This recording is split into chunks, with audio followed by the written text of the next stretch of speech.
Do you struggle setting up a reef aquarium? Are you the kind of reef keeper that spends hours micro-analysing dry rock pieces, gluing them together only to break them apart again? Are you the kind of reef keeper that posts images of your dry rock hardscape onto social media asking for critical comment, only to start second guessing yourself again? If you are, don't worry, because you're like many other reef keepers that have skipped a very important step in the art of aquascaping your reef aquarium. And that is understanding composition. By the end of this video, not only will you understand composition, but you'll have knowledge of 3 different compositions that will give you a great head start in aquascaping your next reef aquarium. Oh, and if you are a freshwater aquarist, stick around because this will also apply to you. Now, I've been keeping aquariums for around 37 years now, and I know it's hard to imagine, isn't it? And I've seen many things come and go in that time, many advances and many developments, but none have been so important as the nature aquarium movement that occurred because of the work of just one man. Freshwater aquascaping, because of that, has come a long way, but I'm afraid the same can't be said for reef keeping and the saltwater equivalent. There's no doubt that the keeping of coral has had massive advances boosted by the development of technology to accompany those advances. That technology and those advances seems to have come at the expense of the art of the reef aquarium, and in particular, the art of aquascaping. Something's happened to reef aquascaping, and it seemed to coincide with the development of artificial dry rock and the phasing out of live rock. Actual art theory has been ignored, with the popular belief that reef aquascaping is creating dry rock spidery shapes in the pursuit of negative space. Very recently, Mike Paletta and Jeff Sensky have both written articles for reef builders that have included the rule of thirds and the need for repetition. But as yet, I haven't seen any mention of composition or layout. Now, seeing as I'm getting very close to aquascaping my 12-foot long plywood Palau inspired reef tank, I thought it a great opportunity to touch on the aspect of composition, utilize my aquarium with a little help from Canva, and also with a little help for some beautiful aquariums on the internet. Grab some popcorn, grab a drink, because here's 3 compositions which are very easy for you to achieve. Let's start now.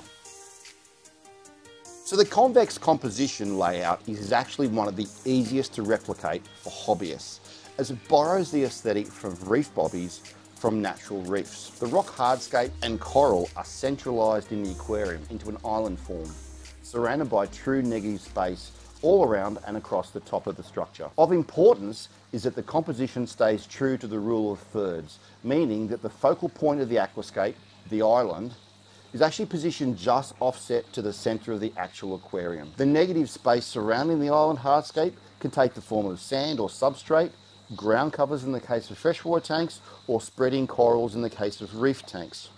Green star polyps, zoanthids, or a species of encrusting SPS would all work very well. However, it's the true bommy style surrounded by white coral sand that looks the best in my opinion. And this is the actual composition that I've chosen for my 12-foot long plywood paludarium. Almost the opposite of the convex layout is the concave or U-shaped composition.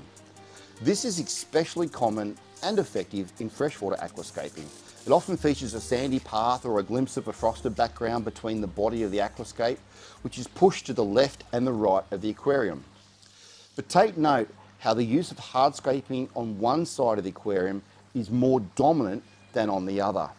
And what this does is actually push the focal point, which is the negative space itself, to one side of the centre of the aquarium. Now, this beautiful aquarium of Steve Wiest from Oregon Reef is a great example of this. This is a layout of choice if you're looking for that chasm effect, allowing a path for your reef fishes to swim through and a glimpse of a backlit or a frosted background. Here's my 12-foot Palau inspired reef tank if I was to implement a concave or U-shaped composition. Geez, actually, that doesn't look too bad, does it? I'm starting to wonder maybe if I made the right choice when it comes to actually that convex layout for my Palau tank. What do you guys think? Put a comment down below and tell me what composition you think I should be choosing for my Palau tank. Although it's a bit hard to change it now, isn't it? This composition features the body of the hardscape lying to one side of the aquarium and gradually tapering down to the other. And what's very important is recognizing the focal point of this composition is actually the point of the diagonal line where the hardscape is equal to the negative space.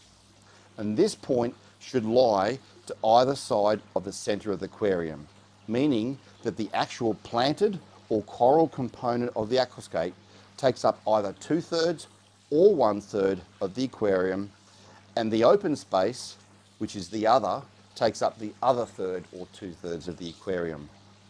Now this is my Palau build with a triangular composition aquascape. So it's not actually all that hard, is it? Convex or island style, U-shaped or concave composition, and triangular, where you push the media to one side and diagonal line it down to the open or negative space.